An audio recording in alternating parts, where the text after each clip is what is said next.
राजे विक्रमसिंह घाडगे साहेबांच्या 75व्या जयंतीनिमित्ताने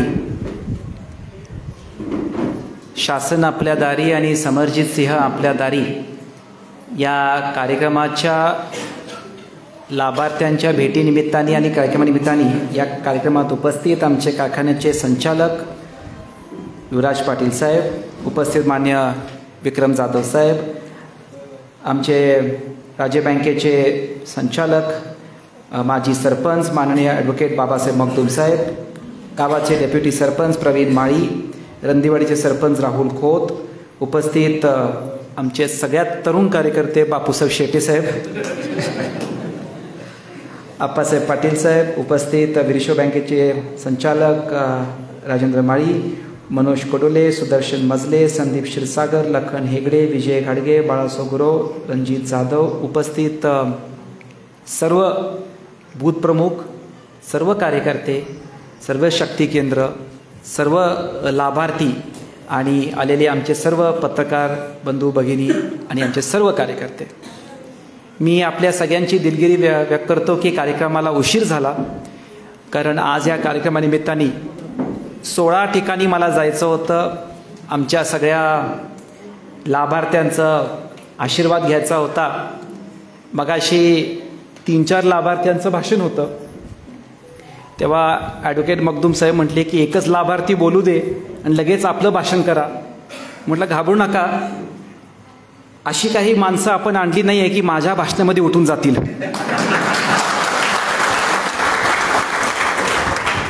बरोबर, प्रेमापोटी आलेली माणसं आहेत.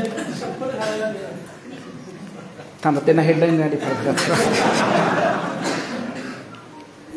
एक मी सांगतो, आज मी 16 ठिकाणी ह्या सगळ्या लाभार्थ्यांच्या घरी गेलो. बऱ्याच लाभार्थ्यांची मी दिलगिरी व्यक्त करतो की सगळ्यांची अपेक्षा होती की मी घरी यावं. मी प्रत्येकांच्या घरी, महिला बचत गट असतील, मुल्लासाहेब असतील, ह्या सगळ्यांच्या लाभार्थ्यांच्या घरी एक बूथ एक लाभार्थी अशी मोहीम केली. 16 बूथमधल्या 16 लाभार्थ्यांच्या घरी मी गेलो. कशासाठी गेलो? मी आज इथं फक्त हे कार्यक्रम आपल्या सगळ्यांचा आशीर्वाद घेण्यासाठी मी आपल्या सगळ्यांच्या घरात आलो होतो. आशीर्वाद फक्त मला नको, आमच्या सगळे व्यासपीठावर असतील आणि असंख्य कार्यकर्ते ज्यांनी काम केलं, मी यांच्यासाठी आशीर्वाद मागायला आलो होतो. मतदान तर सोडून द्या, मी आशीर्वाद मागायला आलो होतो. एक नवीन युग, स्वर्गीय राजेसाहेब मंडलिक साहेबांचा एक नवीन युग आज आपल्यासमोर आम्ही आणतोय. मी आपल्या दारात का आलो? येत्या काळामध्ये मी मला आमदार निवडू म्हणून काम करा म्हणत नाही आहे, आपला सेवक म्हणून मी आज आपला आशीर्वाद मागायला आलोय. आणि मागच्या 20-25 वर्षामध्ये काही नेत्यांच्या दारात आपल्याला जावं लागायची आवश्यकता होती. आता हा नवीन स्वराज्य आहे की आता लाभ घेऊन नेता तुमच्या दारात येऊन तुमचा आशीर्वाद घ्यायला येतोय. आज माझे सगळे कार्यकर्ते, मला अभिमान आहे या सगळ्या कार्यकर्त्यांवर. काय काम केले, काय झटली आहेत. प्रत्येक बूथ अध्यक्ष, प्रत्येक पन्ना प्रमुख, म्हणजे इतक्या तळागाळात जाऊन लोकांचे लाभ पोचवणं. आणि जबाबदारीने एक वाक्य बोलतो, मला 3,500 लोकांना या 5 गावामध्ये लाभ मिळाला. आपले राज्याचे मुख्यमंत्री एकनाथजी शिंदे साहेब, उपमुख्यमंत्री देवेंद्र फडणवीस साहेब यांच्या मार्गदर्शनाखाली ही संकल्पना सुरू झाली आणि त्याला समरजित सिंह आपल्या दारी म्हणून मी पुढे घेऊन जातोय. हे सगळे लाभ आज तुमच्या दारात येऊन तुम्हाला मिळालेत. जबाबदारीने वक्तव्य करतो, हे लाभ करताना मला अभिमान आहे की माझ्या कार्यकर्त्यांनी 1 रुपयाचा पैसे खाल्ले नाहीत, याचा मला अभिमान आहे. समोरच्या नेत्यांमध्ये धाडस आहे का हे वाक्य बोलायची? मी चॅलेंज देतो, कुठल्याही व्यासपीठावर येऊन बोलावं की माझ्या कार्यकर्त्यांनी फुकट काम केलं, प्रत्येक गोष्टीत कमिशन खाल्लं, प्रत्येक गोष्टीमध्ये लोकांना हेरपाटे मारायला लावले. तो काळ बदललाय, कारण आपल्याला कागलमध्ये स्वराज्य निर्माण करायचंय. स्वराज्यामध्ये नेत्याच्या दारात नाही, लाभ तुमच्या दारात येणार, या अनुषंगाने आपण काम करतोय. आणि यासाठी आपला सगळ्यांचा आशीर्वाद घ्यायला एक फार उत्कृष्ट कार्यक्रम झाला. आपल्या सगळ्यांच्या घरी भेट झाली. बऱ्याच लोकांची अपेक्षा होती की आमच्या घरी येणं, पण मला शक्य नाही झालं. आज बघा, आपल्या देशाचे पंतप्रधान माननीय नरेंद्र मोदी साहेबांच्या मार्गदर्शनाखाली मोठ्या प्रमाणामध्ये लाभार्थ्यापर्यंत लाभ पोहोचवायचं काम आज आपण ह्या माध्यमातून करत आहोत. समरजित सिंह आपल्या दारी या माध्यमातून या कागल मतदारसंघामध्ये राजेंच्या 75 जयंती निमित्ताने 75,000 लाभार्थ्यापर्यंत आपण लाभ पोहोचवायचं काम करणार आहे. या 5 गावामध्ये 3,500 लाभार्थी, आणि या लोकांनाही लाभ मिळाले. अजून भरपूर लोक आहेत ज्यांना लाभ मिळायचा आहे, त्यांनाही लाभ पोचवायचं काम माझे कार्यकर्ते करतील. आणि येत्या काळामध्ये असंच आपल्याला काम करायचं आहे. आज बघा, ज्या अण्णासाहेब पाटील आर्थिक विकास महामंडळच्या कर्ज वितरणामध्ये ज्या मुलांनी भाषण व्यक्त केलं, मला आवर्जून इथं उल्लेख करायचा आहे की अण्णासाहेब पाटील आर्थिक विकास महामंडळ ज्याचा आज सगळ्यांनी माझे आभार व्यक्त केले. आभार माझे व्यक्त करू नका. आभार जर व्यक्त करायचा असेल तर देवेंद्र फडणवीस साहेबांचा आपण आभार व्यक्त केले पाहिजे. मला हे जबाबदारीने बोलायचं आहे, कारण हे बंद पडलेलं महामंडळ होतं. या महामंडळाला परत पुनर्जीवित करून त्याला निधी उपलब्ध करून दिली, आणि ज्याच्यामुळं मराठा समाजाला आज आपण कर्ज देऊ शकतो. आणि मला अभिमानाची गोष्ट सांगायची आहे की राज्यामध्ये 500 कोटीपर्यंत अण्णासाहेब पाटील आर्थिक विकास महामंडळचे कर्ज वितरण झालेले आहे. आणि त्या 500 कोटी मध्ये एकमेव राजे विक्रमसिंह घाडगे बँक आहे, त्यांनी आतापर्यंत 100 कोटीचा टप्पा पार केलेला आहे. 100 कोटी, 9,75,06,78 रुपये एवढं लाभार्थ्यांना व्याज परतावा मिळालाय शासनामार्फत. ज्या मुलांनी आता मनोगत व्यक्त केलं, मी 2 कर्मचारी माझ्या हाताखाली घेतले. 1172 लाभार्थी आहे. विचार करा, असे 2-3 कर्मचारी जर प्रत्येकाने आपल्या लावले तर या मतदारसंघामध्ये 2,500 ते 3,000चं रोजगार तयार झालं.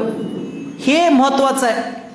माझं स्वप्न असं आहे की आपल्यामधले प्रत्येक युवक व्यवसाय निमित्ताने आपल्या पायावर उभारला पाहिजे.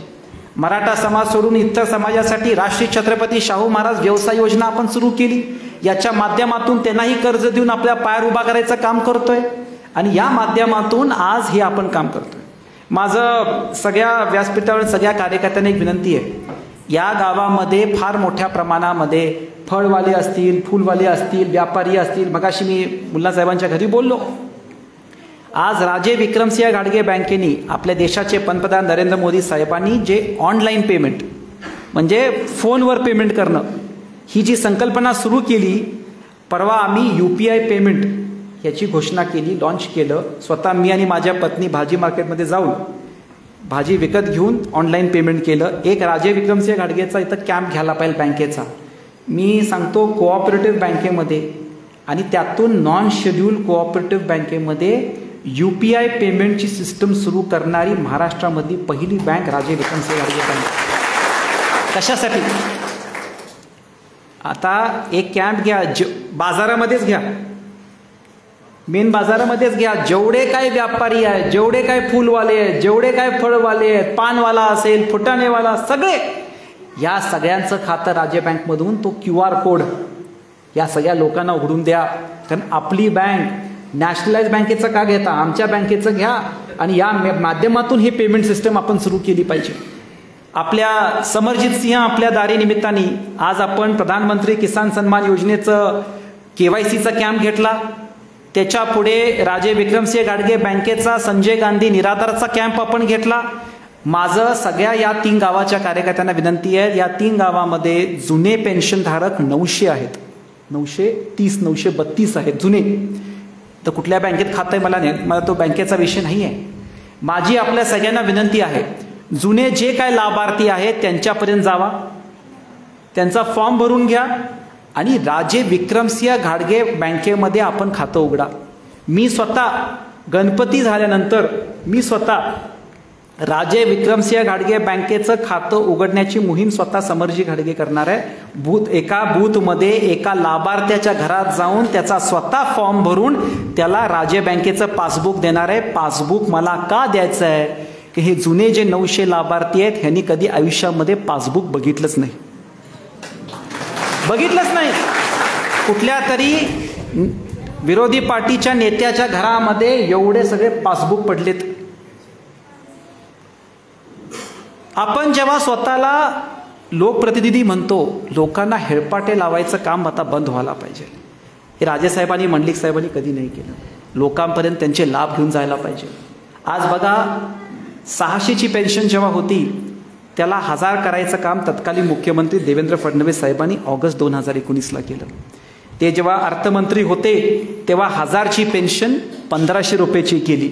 आता तो भाग वेगळा की काही लोक म्हणतो आम्ही 2000 करणार, पण जाऊ दे, आता त्यांना पुढे 25 वर्ष दिलेत, आता किती आणि 2000 करणार, करू देत, शुभेच्छा. पण त्यानंतर मला बरीच लोक भेटायची, राजे पेन्शन किती? मी म्हटलं 1500. आम्हाला 800-900 मिळते. बरोबर, कारण तुमच्या हातामध्ये तुमचं पासबुकच नाही आहे. आणि तुमचं पासबुक नसल्यामुळं तो विरोधी पार्टीचा कुठला तर कार्यकर्ता तुमच्या बाजूने तुमची पेन्शन काढतो आणि तुम्हाला 800-900 रुपये देतो. तुम्हाला पूर्ण पेन्शन कधी मिळणार माहितीये का? सभेला हाजरी लावल्यानंतर. आता ते पण चालत नाही. आज परिस्थिती आहे ती, ते पण चालत नाही. आज मला सांगा, इथं कोणाला वेटीस देऊन मी हाजरी लावली? इथं लोक कशासाठी आले? म्हणजे लाभार्थ्यांचं पत्र घेतल्यानंतर पण लाभार्थी इथून गेला नाही.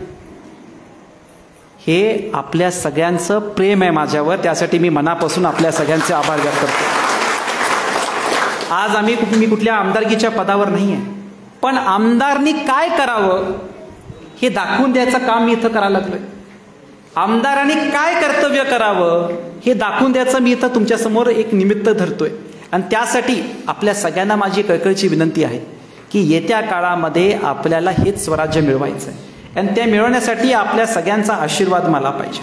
संजय गांधीचा कॅम्प घेऊन जेवढे जुने लाभार्थी आहेत ते सगळ्यांचं खातं राज्य बँकेमध्ये उघडा. त्याच्यामध्ये 1-2 लाभार्थ्यांना मी भेटलो आणि मला लाभार्थी, मी म्हटलं तुमच्याकडे स्मार्टफोन आहे का? तो लाभार्थी म्हटला हो माझ्याकडे स्मार्टफोन आहे. म्हटलं आता बँकेत पण जायचं नाही, आता आपण पिग्मी एजंटतर्फे घरपोच करतोय. पण एक समजून घ्या, येत्या काळामध्ये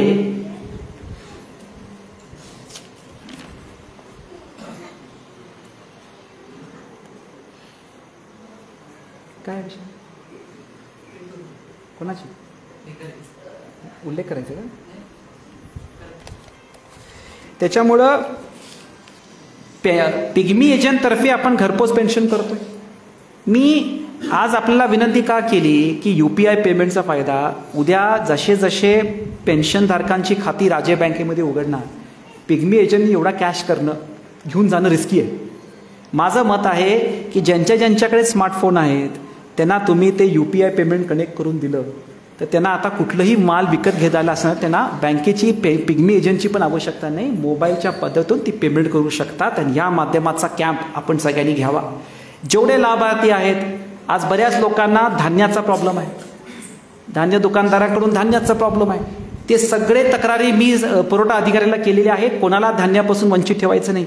आयुष्यमानचा कॅम्प इथं घ्या. आता मोठ्या प्रमाणामध्ये आयुष्यमानची नवीन नोंदणी सुरू केलेली आहे. आपल्या देशाचे पंतप्रधान नरेंद्र मोदी साहेबांनी आज प्रत्येकाला 5 लाखाचा विमा या आयुष्यमानच्या माध्यमातून दिलेला आहे. 2011च्या जनगणनामध्ये जी लोक समावेश नव्हती त्यांना समावेश करायचं काम आज देशाचे पंतप्रधान नरेंद्र मोदी साहेब करतायत.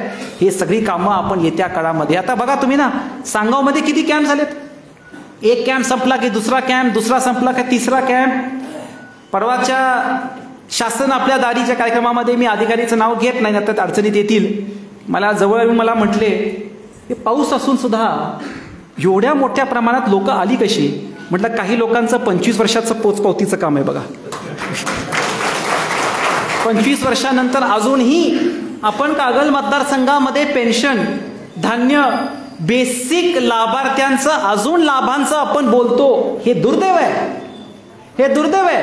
या गोष्टींचा भाषणामध्ये वारंवार उल्लेख करणं, आज 25 वर्ष झाल्यानंतर आपण बेसिक लाभार्थ्यांचा लाभ देण्याचीच भाषणं करतो, हे सगळ्यात मोठं दुर्दैव आहे. आणि त्यासाठी आपल्या सगळ्यांची साथ लागेल. एक फार उत्कृष्ट कार्यक्रम झाला. इकडच्या सगळ्या कार्यकर्त्यांचं, या तिन्ही गावांच्या कार्यकर्त्यांचं आणि पुढाऱ्यांचं मला मनापासून अभिनंदन करायचं आहे. मी राज्यामध्ये एकमेव नेता असेल ज्याची ऐपत माझ्या कार्यकर्त्यांमुळे आहे, ज्याची किंमत माझ्या कार्यकर्त्यांमुळे आहे. स्वर्गीय राजेसाहेबांनी हेच तर कमवलं. आणि काय लेवलनी तुम्ही झटताय. मी तुम्हाला सांगू, 2024 मध्ये जो निकाल येणार आहे ना, कोणाचा पराजय कार्यकर्त्यांमुळे होणार नाही, माझा विजय कार्यकर्त्यांमुळे होणार आहे, हे मला अभिमानाने सांगायचं आहे. इकडच्या सगळ्या लाभार्थ्यांना मी एकच सांगतो, आपला आशीर्वाद असू दे. आमचे सगळे जे कार्यकर्ते जे दिवसरात्री झटतात, आपला आशीर्वाद असू दे. म्हणजे कशासाठी झटतायत? कागलमध्ये स्वराज्य निर्माण व्हायला पाहिजे, कागलमध्ये लाभार्थ्यांना लाभ मिळाला पाहिजे, कागलमध्ये सर्वांगीण विकास व्हायला पाहिजे, कागलमध्ये शाश्वत विकास व्हायला पाहिजे, हे साठी माझे कार्यकर्ते झटतायत. आणि यासाठी आपल्या सगळ्यांचा आशीर्वाद माझ्या कार्यकर्त्यांच्या पाठीशी असू दे, एवढीच कळकळीची विनंती मी आज इथं करतोय. आणि त्यामुळं राहिला प्रश्न राजकीय टीका टिप्पणी, या गोष्टीला आता मला वेळ नाही आहे. मला या मतदारसंघाचा विकास करायचा आहे. मला या मतदारसंघामध्ये आपल्याला सगळ्यात महत्त्वाचं सगळ्यांपर्यंत लाभ पोचवत, आता या कसबा सांगाव गावाचं पण आता त्या 2-3 गोष्टीची मी स्वतः पाहणी करणार आहे.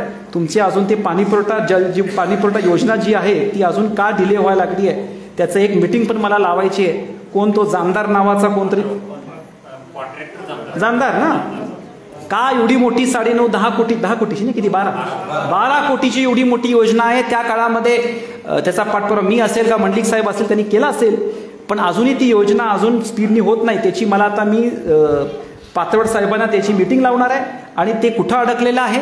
आणि ह्या मतदारसंघामध्ये 2-3 या गावातले 2-3 महत्त्वाचे विषय आहेत, ते मी इथं घोषित करत नाही, पण आम्ही जे इलेक्शनला जी कमिटमेंट केली होती ते येत्या 3 महिन्यामध्ये तेही पूर्तता होणार आहे. काय होतंय ते घोषित केलं तर कोणतरी विनाकारण त्यामध्ये खो घालते. त्याच्यामुळे मी काय आता काही लोकांना दुसरं कामच नाही आहे, स्वतः काय करायचं नाही, मला काय करू द्यायचं नाही. त्याच्यामुळे मी म्हटलं राहू दे, त्यांना त्यांचं राजकारण करू दे, आपण विकासाचं राजकारण करायचं. माझ्या सगळ्या कार्यकर्त्यांना एक विनंती आहे, लाभ सगळ्यांना पोचवा. तो आपल्याला मतदान करेल का नाही करेल ह्याचं काडीभर विचार करू नका. लाभ पोचवताना काही लोकांना मतदान बघून लाभ पोचवायचे असतात, जात बघून लाभ पोचवायचा असतात, मताच्या गोळाबेरीज बघून लाभ पोचवायचे असतात. स्वर्गीय राजेसाहेब आणि मंडलिक साहेबांचं एक वक्तव्य मी सांगतो, लाभ पोचवताना फक्त माणूस बघून लाभ पोचवायचं काम करा. मतं मिळतील येतील हे सगळं होत राहील, पण सत्तेसाठी मतासाठी राजकारणाच्या गोळाबेरीसाठी काम करू नका, लोकांच्या आशीर्वादासाठी काम करा. आणि त्या अनुषंगाने आपण सगळे आज इथं आलात, आपल्या सगळ्यांचं मी मनापासून आभार करतो. एवढ्या मोठ्या संख्येमध्ये इथं लोक आली. कार्यक्रम झाल्यानंतर मी इथं 15-20 मिनिटं थांबणार आहे. ज्या ज्या लोकांचे काही विषय आहेत, आमचे काकांचा मगाशी तो विषय होता, मी इथं आहे. तुमच्या सगळ्यांचं मी अर्ज बघणार आहे, तुमच्या सगळ्यांची इथं मी अडचणी समजून घेणार आहे. आणि येत्या काळामध्ये असंच आपल्या सगळ्यांचा आशीर्वाद राहू दे आणि 5 वर्ष आपला लोकसेवक म्हणून सेवा करायची संधी आपण सगळ्यांनी द्यावी, एवढी कळकळीची विनंती करून मी आपली रजा घेतो आणि थांबतो. जय हिंद, जय महाराष्ट्र.